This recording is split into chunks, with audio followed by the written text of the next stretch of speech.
So a great progression off that lateral mini hurdle steps is a step over, is just adding a sprint component to it, just transitioning from a lateral movement to a linear sprint. And I think it's a great way, especially for hockey players, where you'll see the sport is based on direction changes and sort of multi changes in direction, so constantly changing directions, and going from the lateral movement to a linear movement just forces the athletes to learn to be quick, turning their hips over to get in position and going into a full sprint. I think lots of times 10 meters is enough.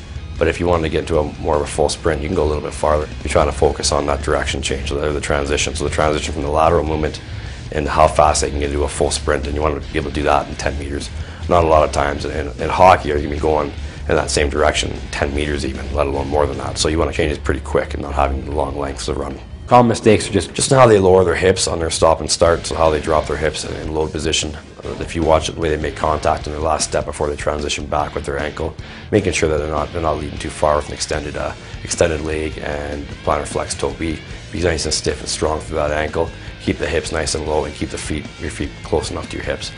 As we know, the farther our feet get away from our hips, width-wise, the slower our transition at any time and direction change is going to be.